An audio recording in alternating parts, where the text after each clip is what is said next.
Nós lemos agora há pouco em Levíticos, capítulo 8, nos primeiros 5 versículos, sobre a consagração dos sacerdotes.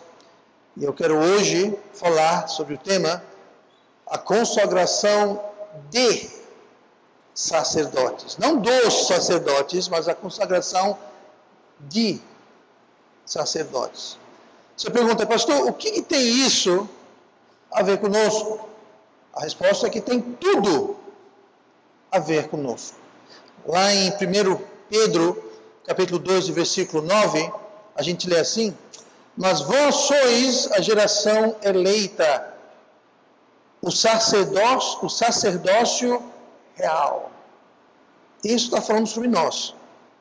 Nós somos a geração eleita, o sacerdócio real, a nação santa, o povo adquirido, para que anuncieis as virtudes daquele que vos chamou das trevas para a sua maravilhosa luz. Então, o que tem os sacerdotes a ver conosco? Tem tudo. Nós somos sacerdotes. E para que serve o sacerdote? Bom, de acordo com Pedro 2,9, nós somos um povo adquirido, nação santa, sacerdócio real, para anunciar as virtudes daquele que vos chamou das trevas para a luz. Nós somos sacerdotes para levarmos o Evangelho. Quem, pastor? Os pastores? Não. Todos nós.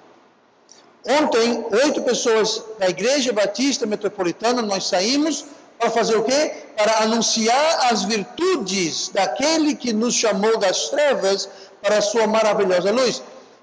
Eu apresentei o Evangelho 2 vezes. E levei 3 almas a colocar fé em Cristo. Eu anunciei as virtudes. Ah, porque o senhor é pastor. Não, é porque eu sou um sacerdote.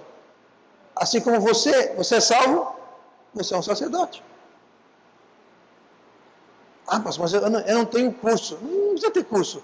Ah, eu não fui ordenado. Não tem que ser ordenado. Você é salvo? Se você é salvo, você não só é um sacerdote, você já foi consagrado como sacerdote. Ah, pastor, eu não lembro. Eu vou lembrar a sua memória. Eu vou mexer com a sua memória hoje, você vai lembrar o que eu estou falando. A palavra consagração, se você olhar no dicionário, ela significa fazer ou tornar sagrado. Ademais diz assim, dedicar ou destinar a certo fim, certo propósito. Tem outro aqui. Ocupar-se intensamente, devotar-se. Isso é consagração. É o que significa a palavra consagração.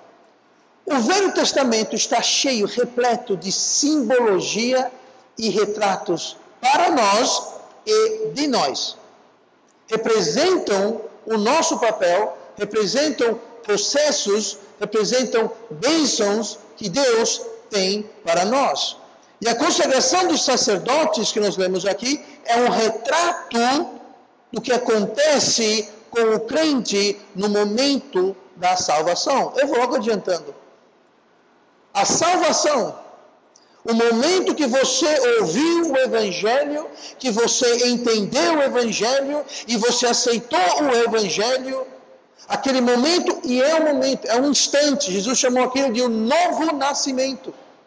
Se você olhar na sua certidão talvez certidão de nascimento não tem isso, mas na certidão que vem da maternidade, lá vai ter um local, vai ter uma data, vai ter uma hora, vai ter um minuto, um segundo, está tudo lá. É um evento, é um momento, é um instante no tempo. A gravidez é um processo, mas o nascimento é um evento. É um ponto no tempo e no espaço.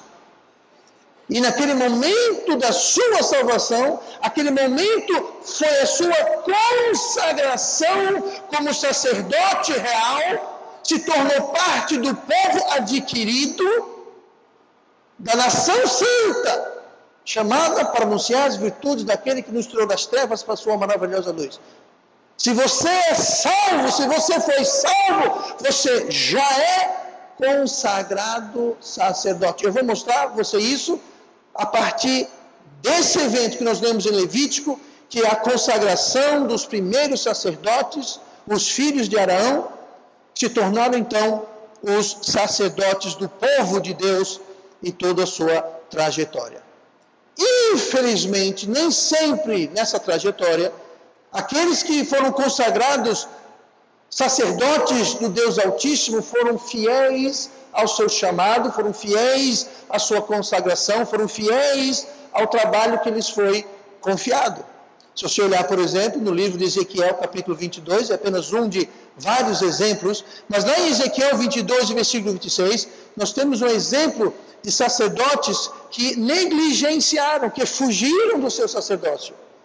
Olha em Ezequiel 22, 26, se você for rápido de gatilho na Bíblia, onde nós lemos o seguinte, Ezequiel 22, 26. Isso é Deus falando através do profeta Ezequias. Se você estiver procurando o profeta Ezequias, você vai cansar, não vai achar. É Ezequiel, tá bom? Não houve profeta Ezequias. Você viu um rei Ezequias, mas não teve profeta Ezequias. É profeta Ezequiel, tá bom? Isso aí é uma casca de banana para ver quem está dormindo, quem está acordado, quem está prestando atenção.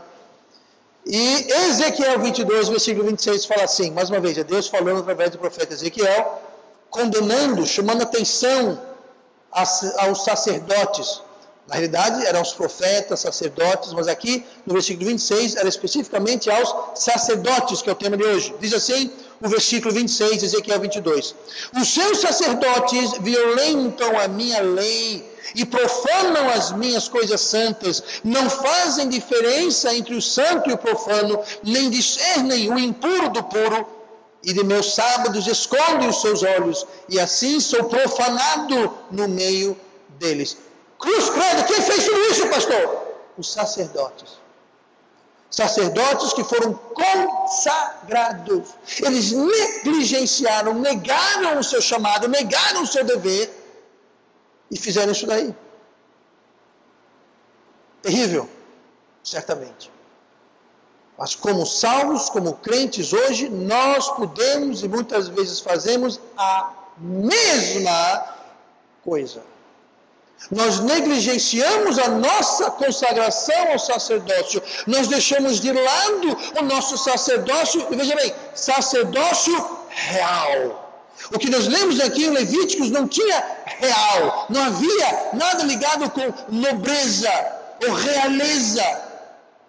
Porque hoje nós somos sacerdotes de Jesus. É um sacerdócio diferente, é um sacerdócio real. É uma nação santa, compostas de quê? De sacerdotes. Um povo adquirido, um povo salvo, comprado pelo sangue de Cristo.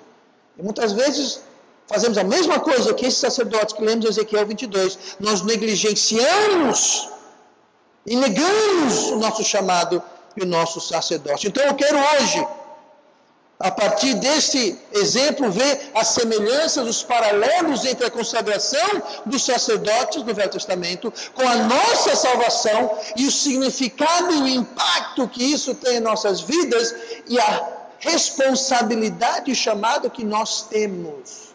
Se você é salvo, então isso é para você. Você faz parte disso. Vamos voltar para Levíticos, olhe no capítulo 8 mais uma vez, o versículo 6, que nós lemos agora há pouco. Vamos ver as fases da consagração dos sacerdotes no Velho Testamento. Levíticos 8, 6 fala assim: E Moisés fez chegar Arão e a seus filhos e os lavou com água.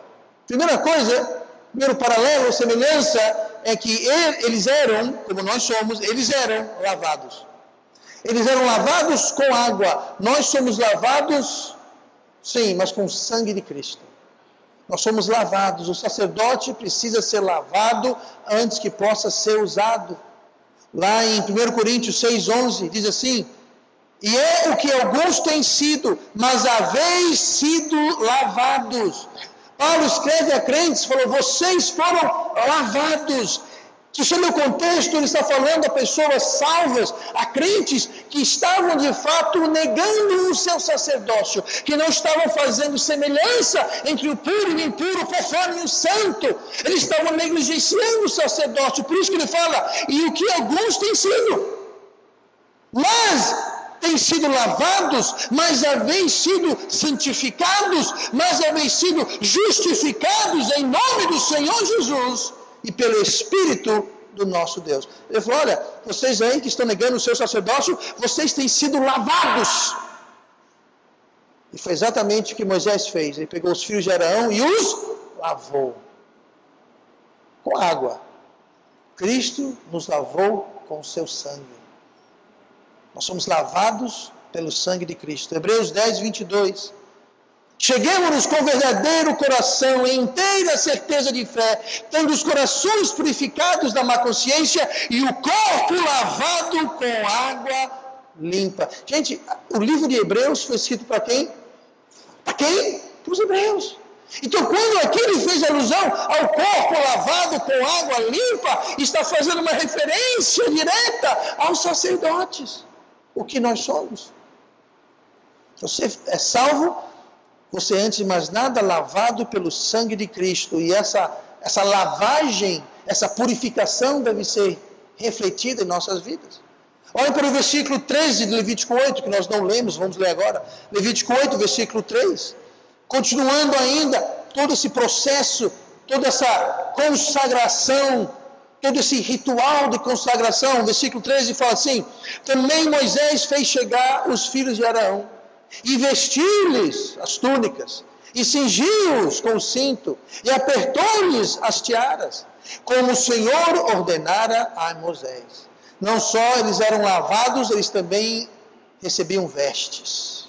Eram vestidos, aqui fala sobre a túnica e sobre cingir com o cinto. Esse cinto não é um cinto como a gente usa hoje. Esse cinto era mais uma faixa de mais ou menos essa grossura que cingia todo o seu lombo, aqui o abdômen. Não era um cinto como hoje temos um cinto, uma tira fininha, não. Era algo grosso que cobria toda essa parte do dorso. Fala sobre as tiaras que eles usavam em sua cabeça como sinal do sacerdócio. Eles eram vestidos, e nós também, quando somos salvos, nós também somos vestidos com salvação, vestidos com justiça. Isaías 61, versículo 10, regozijar-me-ei muito no Senhor, a minha alma se alegrará no meu Deus, porque me vestiu de roupas de salvação, cobriu-me com a manto de justiça, como o noivo se adorna com um turbante sacerdotal, e como a noiva que se enfeita com as suas joias. Joias, tiara de sacerdote, está tudo ligado, gente. Quando nós somos salvos, você não vê, mas você é vestido com salvação, você é vestido com a justiça, não a sua justiça, não a minha justiça, mas com a justiça de Cristo. Nós recebemos joias, nós recebemos uma marca, nós recebemos o Espírito Santo que nos sela, nos marca para a salvação. É a joia mais preciosa.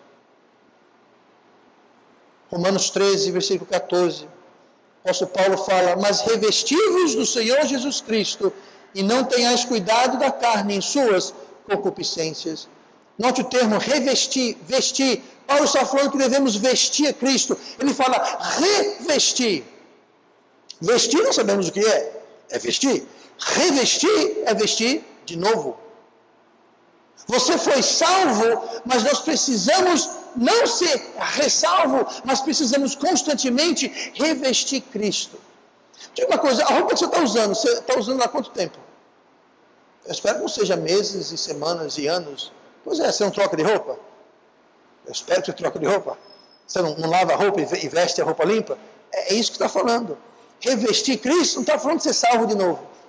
Colocar Cristo de novo. Não, é você revestir, você constantemente está trocando, porque neste mundo nós vamos manchar nossas roupas espirituais. Nós vamos manchar nossos mantos de justiça com a injustiça do mundo, com o pecado, com a tentação. Então nós temos que revestir constantemente, ir a Deus e a Cristo, confessar, porque Ele é fiel para nos purificar de todo o pecado e toda a injustiça. E revestir, trocar de roupa espiritual. Os sacerdotes foram lavados, foram dados vestes, e essa semelhança não é à toa. Eles eram lavados e vestidos, e a simbologia, ela continua, não para por aí. Olha o versículo 14 de Levítico 8, que diz: então fez chegar o novilho da expiação do pecado, e Arão e seus filhos puseram as suas mãos sobre a cabeça do novilho da expiação do pecado. Outra semelhança, outro paralelo é que foi-lhes feito expiação. A palavra expiação quer dizer purificação. O salário do pecado é a morte. E a expiação é quando algo morre em nosso lugar. Ou nós morremos, ou alguém morre em nosso lugar. Nós somos pecadores, nós merecemos morrer fisicamente e espiritualmente. E a expiação é quando alguém morre, essa morte em nosso lugar. E o sacerdote recebia uma expiação, nós recebemos uma expiação. Cristo é o nosso substituto, uma vez por todas. Por isso, que diferente do Velho Testamento, não se faz mais sacrifício de animais. Lá em Hebreus, capítulo 10, versículo 4, diz assim: porque é impossível que o sangue dos touros e dos bodes tire o pecado. Mas então por que matava tanto bode, tanta ovelha, tanto boi? Por que tudo isso? Aquilo era uma figura. Aquilo era um exemplo, era simbologia. Lembra João Batista, que quando viu Cristo, falou: eis o Cordeiro de Deus que tira o pecado do mundo? Todos aqueles animais representavam, remetiam, faziam uma alusão ao Cordeiro de Deus, que é Cristo. Mas sangue de animal não tira o pecado.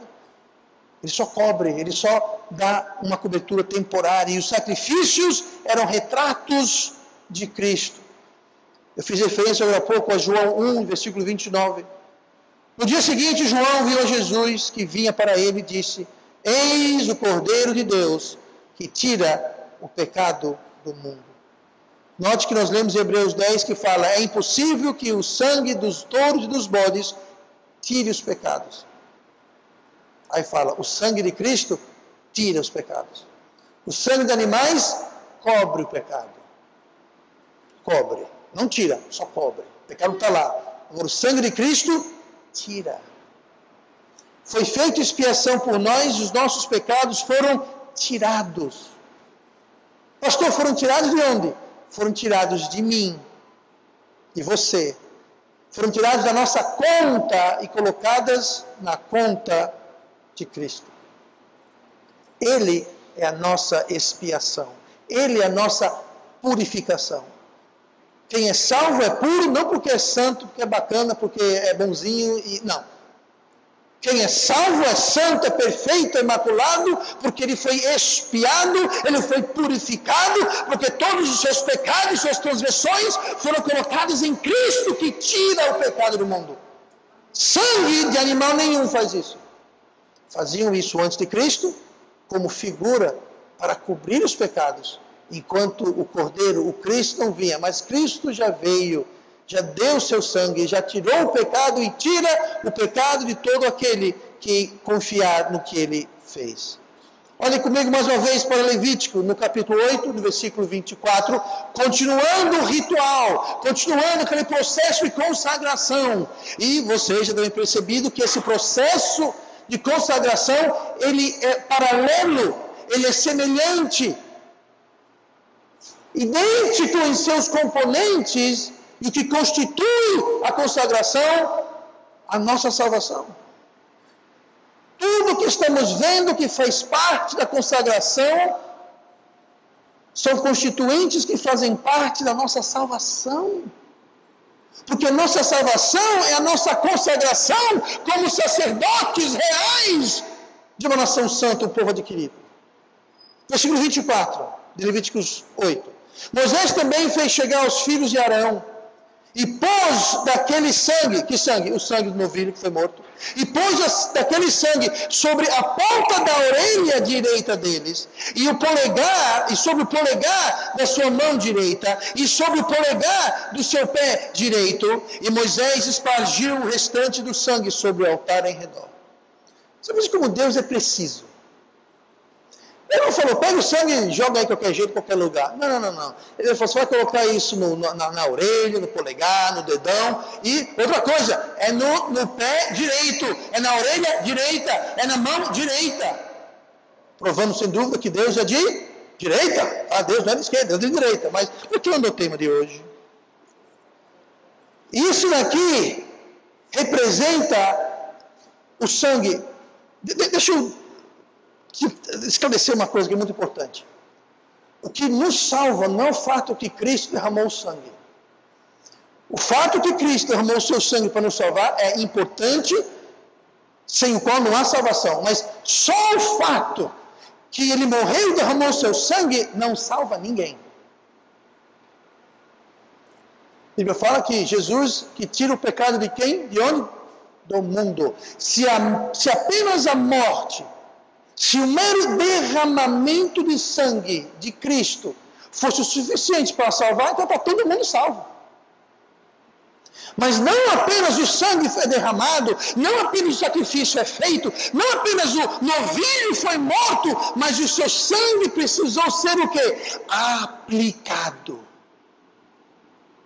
Aqui foi aplicado na orelha, no dedão e no pé, no dedão do pé. Ele foi aplicado. Não bastava sacrificar um animal, não bastava derramar o sangue, não bastava recolher o sangue. Era preciso aplicar aquele sangue ao indivíduo. E quando eu e você fomos salvos, quando nós recebemos Cristo, quando nós ouvimos, você não pode crer sem ouvir. Você tem que ouvir. Uma vez que você ouve, você precisa crer, e quando você crê, você pode receber, e é naquele momento que você recebe, naquele instante, o sangue de Cristo é aplicado em você. Você não vê.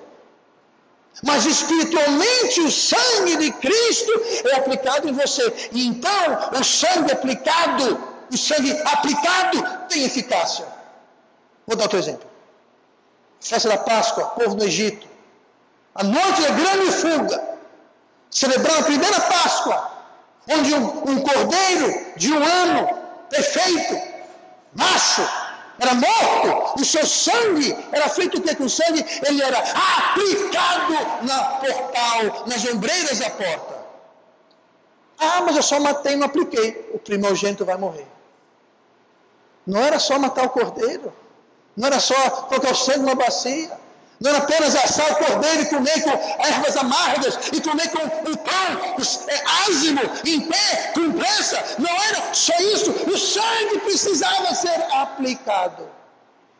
E Deus falou, quando o anjo da morte passar, e ver o sangue aplicado na ombreira da porta, ele passará. Páscoa quer dizer isso. Páscoa quer dizer, passará por cima. O anjo da morte vai passar por cima naquela casa. Quando ele vê o sangue foi aplicado. Ele não estava vendo se o cordeiro estava vivo ou morto, se o sangue estava na bacia, se estava assado, se tinha pão ázimo. Ele estava procurando o sangue aplicado. Gente, você pode crer no que Cristo fez, você pode acreditar no que Ele fez, mas se você não receber Cristo, se você não aceitar a salvação, você não teve o sangue aplicado e você não foi salvo. Pastor, eu fiz isso? Eu não sei, eu sei que eu fiz. Pastor, eu não sabia, não precisava saber, gente. Olha, no momento que nós somos salvos, tanta coisa aconteceu conosco. Nos tornamos tanta coisa, recebemos tanta coisa, foi transformado tanta coisa. Você não faz a mínima ideia na hora que você foi salvo. Tantas coisas que você recebeu e ocorreu com você no céu e na terra. Isso não é importante. Importante que você ouviu, você acreditou e você recebeu o Evangelho. E naquele momento o sangue foi aplicado. Claro que você não viu, ninguém viu. Mas espiritualmente o sangue foi aplicado. E naquele momento foi feita a salvação. Tudo isso aconteceu quando? Na nossa salvação. E tudo isso ocorreu no ritual, no processo de consagração de sacerdotes no Velho Testamento, que é o que nós somos. Mas veja que interessante como tudo na palavra de Deus tem um propósito, nada é por acaso. Aqui fala sobre orelha, polegar e pé. Isso em si já dá uma mensagem todinha. Então podem tirar os sapatos, irmãos, que a mensagem vai longe. Estou brincando, vou só dar aqui uma nota de interesse. Por que na orelha, pastor? Por que na orelha? A fé vem pelo ouvir. Pastor, por que o polegar? Gente, talvez você parou para pensar nisso, mas sabe que o polegar provavelmente, eu não vou discutir com ninguém com isso, mas dos dedos da sua mão, o polegar é o mais importante. Você pode se virar sem um dedinho. Inclusive, eu conheço alguém que se virou muito bem sem o dedinho.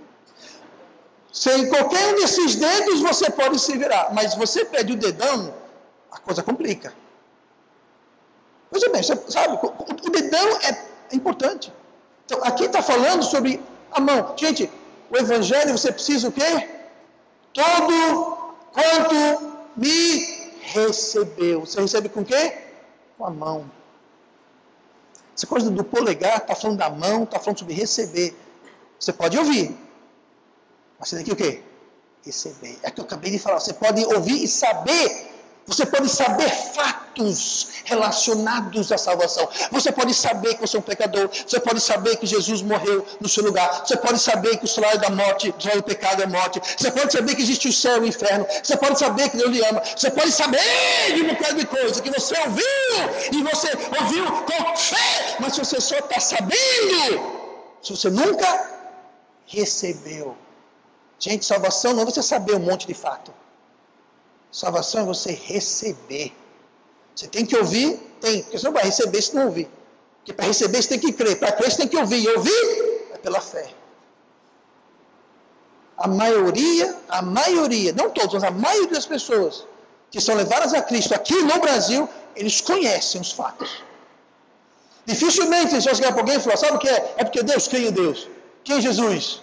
Quem é Maria? Quem é a Bíblia? Quem é o Espírito Santo? O que? Céu e inferno. Todo mundo sabe isso. Eles sabem. Quando nós vamos evangelizar, a maioria sabe. O Brasil, bem ou mal, é um país cristão. Eu estou usando aqui o termo cristão de forma ampla. Ampla. Eu tenho colegas que são missionários em lugares onde você chega lá e fala, porque Deus fala... Qual dos 800 mil deuses você está falando? Gente, na Índia, eles têm milhares de deuses. Literalmente, milhares. Tem Deus para tudo. Deus da poeira, Deus do vento, Deus do pó, Deus do chão, Deus... É Deus para tudo. São, literalmente, centenas de milhares de deuses. Outros, você tem que explicar o que é Bíblia.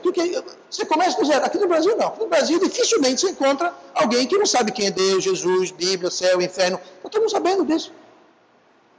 São poucos os que sabem o que aquilo tudo tem a ver com eles. E como aquilo tudo pode levar eles à salvação. É aí que nós entramos. O grande missionário, Carey, foi para o que hoje é, bom, não sei, hoje é chamado, eu esqueci o nome, mas na época era Burma. Faz coisa Mianmar, se não me engano. O país hoje chama de Mianmar. Ele passou 7 anos sem ter ninguém salvo. Mas por que, pastor? O bicho era preguiçoso, o bicho era ruim, era burro, qual era o problema dele? Não, o cara não nada com ele. O problema é que até hoje é uma nação tomada por idolatria, que tem centenas e milhares de deuses, e a coisa é ferrenha. Morreu uma esposa, morreu um filho, foi perseguido, depois de 7 anos teve um salvo. Por quê? Porque não era chegar e abre suas Bíblias, lá em Romanos 3, 23. Romanos quem? 3 o quê? Quando? Gente, lá eles começavam, não era por baixo, era pelo subsolo. Não era nem no térreo, era no subsolo. Fundo do poço. Você tem que saber. Mas não é só saber, você tem que crer. Agora, o mais interessante aqui, ó. Orelha, polegar e o pé. O que tem o pé? Quão suave é os pés daqueles que levam o Evangelho. Você ouviu o Evangelho? Ouvi. Você recebeu o Evangelho? Recebi. Então agora você tem a responsabilidade, o dever como sacerdote de levar. Levar. O sacerdote é o que faz intermédio entre dois partidos. O sacerdote é o intermediador. Nós somos sacerdotes. Cristo é o sumo sacerdote, a Bíblia fala. Ou seja, nós temos aqui um mundo de pecadores de qual nós fazíamos parte. Nós um dia estávamos aqui, éramos os pecadores. E ainda somos pecadores. Mas pecadores sem Cristo. Algum sacerdote veio e trouxe o Evangelho para nós. E nós recebemos Cristo. Nós somos sacerdotes e nós devemos levar o Evangelho para quem não conhece. E o sacerdote é o elo do pecador sem Cristo e Cristo. E Cristo é o elo entre Deus Pai e os sacerdotes. Jesus falou que eu sou a verdade, o caminho, ninguém vai ao Pai. Por que ninguém vai ao Pai? Porque Ele é o único caminho. Ele é o sumo sacerdote. Deus Pai, Deus Filho, os crentes e o mundo perdido. Essa é a corrente. Mundo perdido, nós, Cristo, Deus Pai. Paulo falou, se o nosso evangelho está escondido, é dos que se perdem que ele está escondido. 1 Coríntios. Cristo mandou o Filho veio, cumpriu sua obra, morreu na cruz, agora é a nossa hora, é o nosso tempo de cumprir o nosso papel. E quando nós não cumprimos o nosso papel de sacerdotes, o sacrifício do sumo sacerdote é desperdiçado. Sacerdócio real. Por quê? Porque é do Rei Jesus. Povo adquirido. Por quê? Porque Jesus comprou na cruz. Ação santa. Porque fomos santificados no sangue do Cordeiro. Olha comigo para o versículo 30 de Levíticos 8.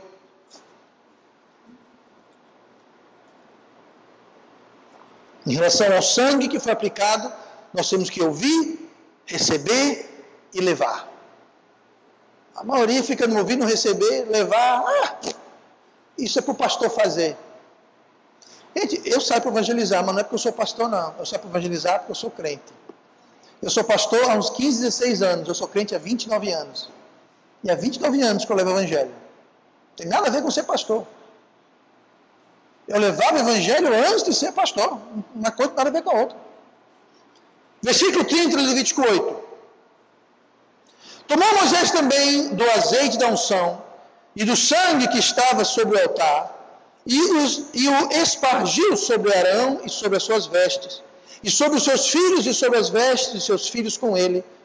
E santificou Arão e as suas vestes, e seus filhos e as vestes de seus filhos com ele. Se você fazer um estudo no Velho Testamento sobre o óleo, você vai ver que o óleo representa o Espírito Santo. Quando nós somos salvos, quem vem habitar e selar o crente? O Espírito Santo. O sacerdote precisa do Espírito Santo para poder ter o ministério. Olha comigo o versículo 31, Levítico 8. E Moisés disse a Arão e seus filhos: cozei a carne diante da porta da tenda da congregação, e ali a comereis com o pão que está no cesto da consagração, como tenho ordenado, dizendo: Arão e seus filhos a comerão. Depois de eles terem sido lavados, vestidos, purificados, tiveram o sangue aplicado, serem ungidos com óleo, tudo isso acontece na salvação conosco, de forma espiritual. Nós somos lavados, purificados, nós somos ungidos, vestidos, o sangue nos é aplicado, e depois eles foram o quê? Alimentados. Eles foram alimentados, depois de salvos, depois de vestido, ungido, espiado, purificado, lavado. É importante que a gente se alimente espiritualmente, é claro. Pastor, qual é o nosso alimento espiritual? Eu estou segurando aqui um filé mignon espiritual. Isso aqui é picanha argentina, aquela que tem aquela capa de gordura bem... Sabe o que eu estou falando, né? Que é assim. Aquela que você corre atrás do garçom na churrascaria. Ei, você vem aqui! Não, sai correndo para brigar. É minha? Pois é. Isso daqui, gente, isso aqui é filé mignon, isso aqui é picanha. Isso aqui é alimento espiritual, a palavra de Deus. O que mais? A pregação da palavra de Deus. Sabe por que a nossa igreja, desde o início, investimos em equipamento de áudio, de vídeo, tempo editando, publicando, disponibilizando a pregação da palavra de Deus? Sabe por quê? Porque é alimento espiritual. Eu já falei antes. Anos atrás, e até hoje, mas anos atrás, eu ouvia de 2 a 3 mensagens por dia. Por dia. Aquilo transformou a minha vida. Agora, tem mensagem. E infelizmente tem muito mais mensagem tosca por aí do que mensagem espiritual. Então você tem que ter muito cuidado, critério e discernimento para não estar ouvindo qualquer coisa achando que está... Tá? É igual comida, tem muita comida por aí que nem comida é. Que nem comida é, para começar. É vendido como comida, é apresentado como comida. Tá? Vou dar um exemplo aqui, já que estamos no assunto. Eu sei, eu que abri o assunto. Margarina. Margarina não é comida, gente. Não é alimento. Não serve função nutricional nenhuma. É tóxico, é venenoso. Mas está lá vendendo na prateleira como comida ao lado da manteiga. Agora, a manteiga é bom. Mas está lá, não é comida, mas é vendido como comida. Do mesmo jeito, tem muita pregação que é apresentada como algo espiritual e não é nada espiritual. É tóxico, espiritualmente tóxico. Então, cuidado. Mas a palavra de Deus, alimento, pregação bíblica correta, santa, é alimento espiritual. Comunhão com os irmãos é um alimento espiritual. Eu tenho certeza que já ouviram esse exemplo. Você pega um fogo, você pega uma brasinha do fogo, coloca do lado, aquela brasinha vai se apagar muito mais antes do que o resto das brasas que estão juntas. Pois é velho, é meio cafona, já rodou o mundo 30 vezes, mas é verdade. Você, fora da comunhão do povo de Deus, você fica fraco. Sua luz apaga. O Espírito Santo fica triste, entristecido, apagado. É verdade, comunhão, é importante ter comunhão. É importante estar junto com os irmãos. Outro alimento espiritual, além da Bíblia, pregação, comunhão, oração, alimento espiritual. Temos acabado uma parte sobre o Espírito Santo como nosso parceiro de oração às quartas-feiras. Terminamos quarta-feira passada, mas oração é um alimento espiritual. Mas Jesus falou qual era o prato predileto espiritual, e eu recomendo você prová-lo.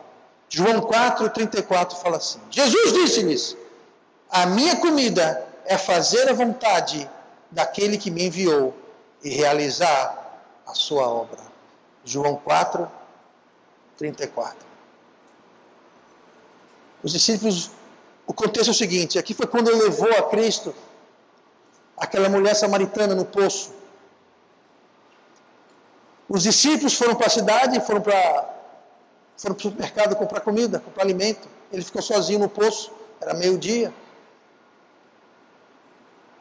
Veio uma mulher samaritana, para encurtar a história. Jesus levou ela a ele mesmo.